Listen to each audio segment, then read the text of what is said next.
This is Sapphire Block, Ortigas. So, aside sa mga ibang buildings nila, projects, meron din sila sa Ortigas. So, ito yung model unit ng Sapphire Block. Okay.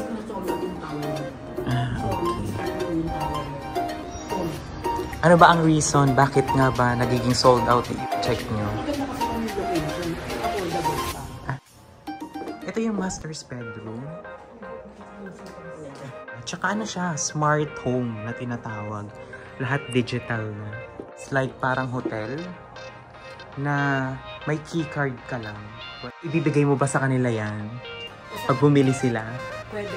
Ay, ayan. Basta mag-reserve lang po kayo, may pwede. Ayan. Magkano ang reservation natin for this unit? Ang reservation po natin po. Ang Robinsons Land Corporation kasi is one of the most trusted brand ng real estate dito sa Philippines. Aside from SMBC, DMCI. So, si Robinsons Land Corporation talaga is, makikita mo talagang very successful pagdating sa mga real estate. Balcony. Ayan, nakita niyo naman, very spacious. Meron siyang breakfast bar. May powder room.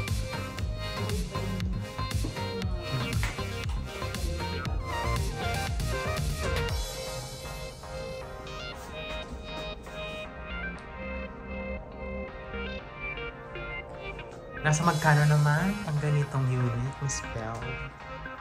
Isipin mo yun, magkakaroon ka ng ganitong property, di ba? Sobrang ang achievement na. Ito ang balcony.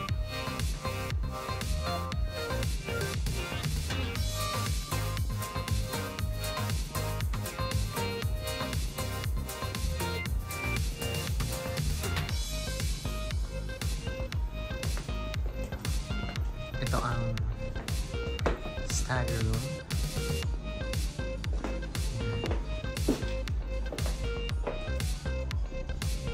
Ang laki pala ng ano nito, toilet, no?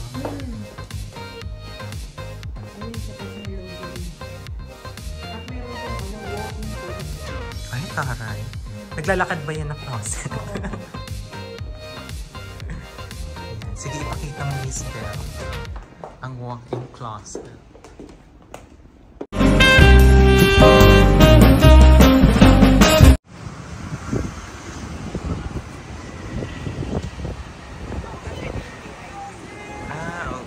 Saan yung Mirasol Street?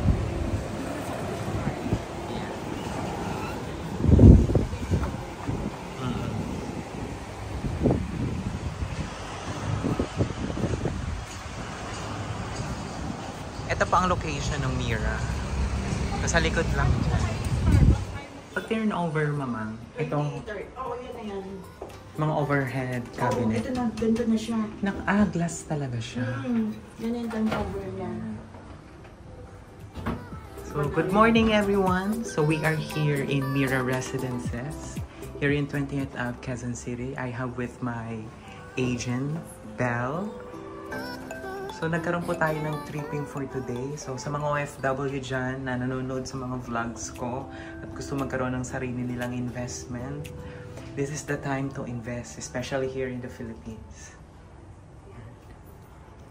Pero hindi to kasama mo. Hindi. Pag tinurn over ito, anong tawag dito? Standard finish lang. Ano na siya?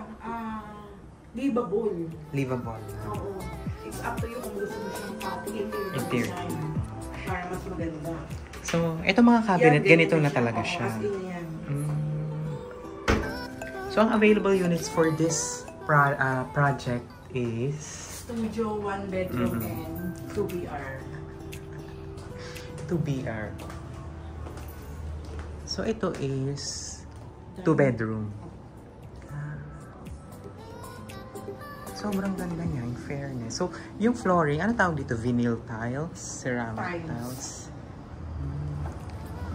Tapos, pag turn over din ganitong... ganito na rin siya. Naka-glass na din siya. Ilang square meters to?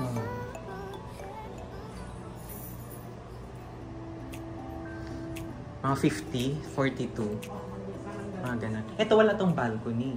Meron din. Ah. Meron kami 2 BR with balcony. 1 BR with balcony. Lahat. Studio lang wala. Okay. Ito yung master's bedroom. Oh. Ako talaga yung ahente dito. Welcome, mama. So, ganito yung itsura ng condominium na ibinibenta ng aking dear friend. Ilalagay ko yung kanyang contact details and Facebook page para if you have any inquiries pag pumunta kayo dito sa Philippines, i-contact nyo lang siya. At free tripping siya, no, mother? Yes. Ayan. So, para naman mabago naman yung content natin sa YouTube channel. So, ganito na din siya pag turn over or hindi. Yung walk-in closet. Hindi. Pero madali lang naman yun ipa-customize kung kaya mo ngang makabili ng... Basta may pera. Oo, ng condominium. Why not, diba? Tsaka ano siya, smart home na tinatawag. Lahat digital na.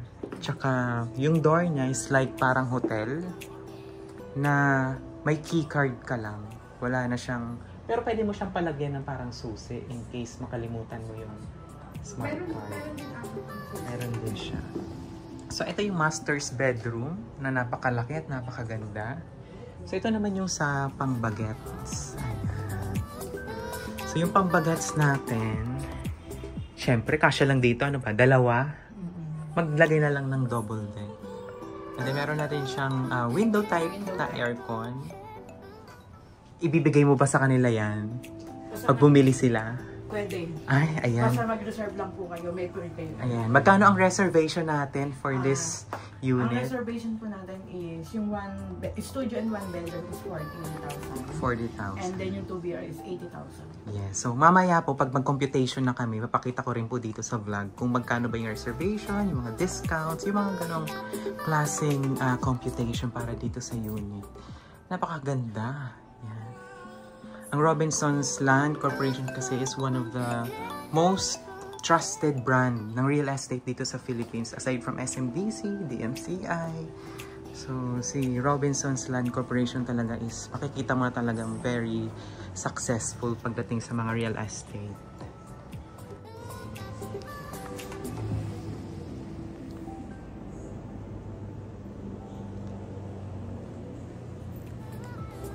So, may pinipili bang araw, time para sa tripping, para dito sa condominium? Wala naman po. Open po kami everyday. Monday to Sunday. Pero kailangan mo nang Magpa-register. Reserve ng slot. Ayan. So, magpa-reserve na kayo pag halimbawa uwi na kayo dito sa Philippines or kahit andito kayo sa Philippines, pwede kayo magpaset ng tripping kay Ma'am Belle. Yan. Yan. Ang maganda kasi sa condominium, every year kasi tumataas yung value niya. It's like land. Though wala kang sariling lot, pero of course, yung security naman kasi ng condominium is 100% guaranteed. And then tumataas yung value niya through time.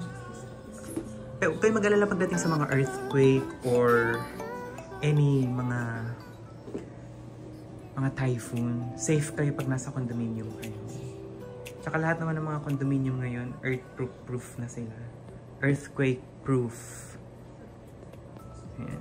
I-continue natin yung vlog mamaya sa computation naman dito sa mga unit. Yan. I-explain ni Ma'am Belle kung paano ba makakapag-avail ng ganito kagandang unit dito sa Robinsons Land. And then kung ano yung mga bank partners nila for equity, payment. The same pa din ba? 20/80? 20%, oo. And then post-dated check na yung payment. Ganon. Ayan. Hindi, yung monthly pwedeng bank transfer na ngayon. Kung wala silang PDC, pwede ng bank transfer or remittance. Yan. Yung tower siya, tower 1 and tower 2. Mabilis ko na sold out yung tower 1. So, start ko yung tower 2. Ano ba ang reason? Bakit nga ba nagiging sold out yung product na ito? Yung project nyo? Maganda kasi pang yung location and affordable pa. Smart siya pero affordable yung ano niya. Kumbaga high-end yung pinaka-building niya, yung ano, pero affordable. Okay. So, ganito yung itsura ng scale model ng Mira Residences dito sa Quezon City. Kasi Mirasol Street yung... So, yung location. Oo. So, parang pinashort lang yung Mirasol kaya Mira.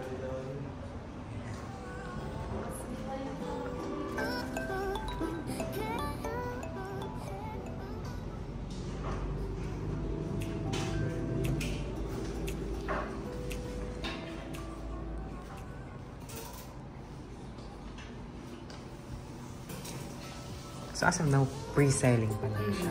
Hindi pa siya ready for occupancy. 2030 po yung turnover. Ayan, 2030 pa. So, separate din kasi yung sa parking. Sa parking. Oo. Separate po siya. Oo.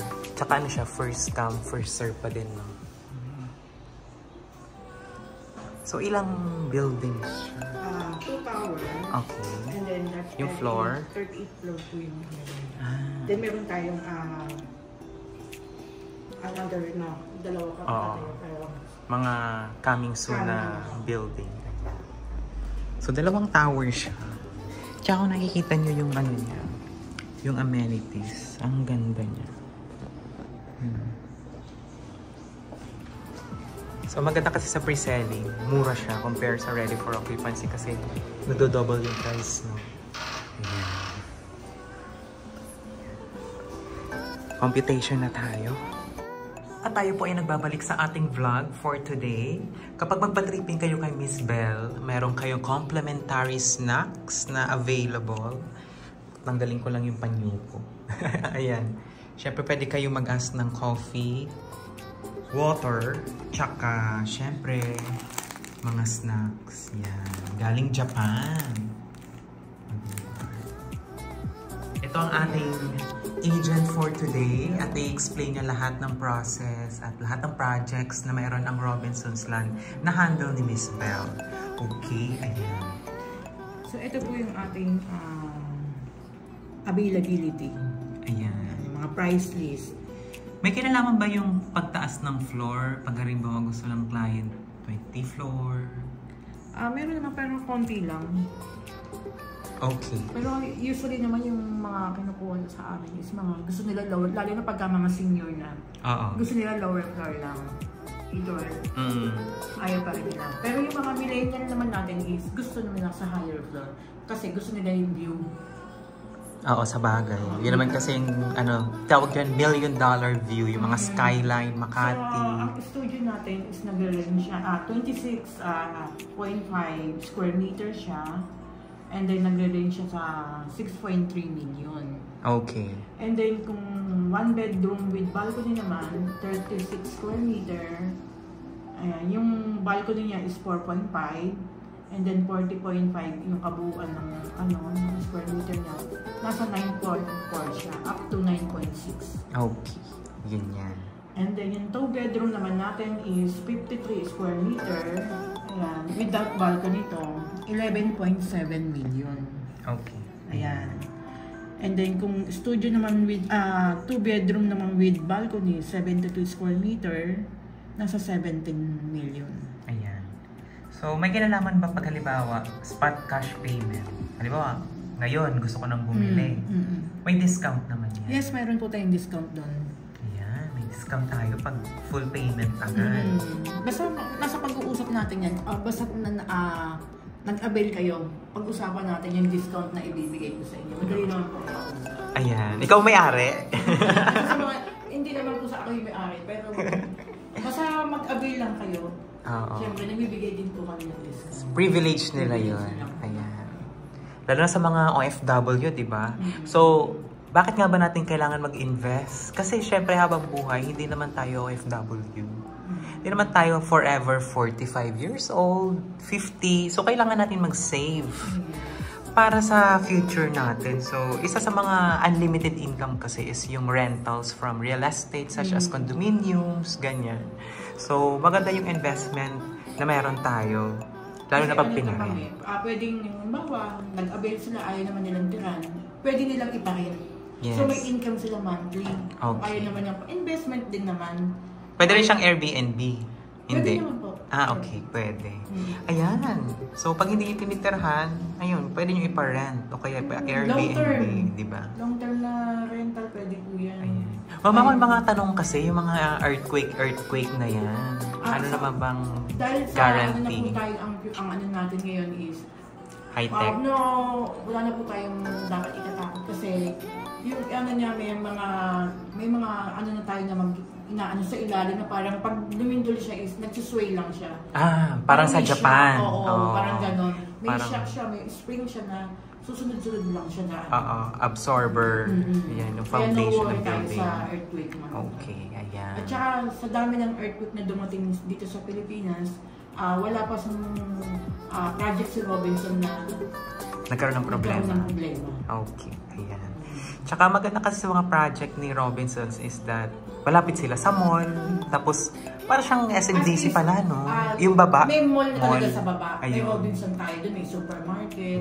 Isipin mo yon, one door away lang yung mall. Yes, diba? hindi ka na kailangan pa lumayo pa. And then doon mismo sa building, meron tayong mga amenities doon na hindi mo na kailangan lumabas pa para mag-gym, mag-sauna pa, meron din tayo doon. Kasama na siya doon sa binabayaran na monthly dues. Kasama na yun doon.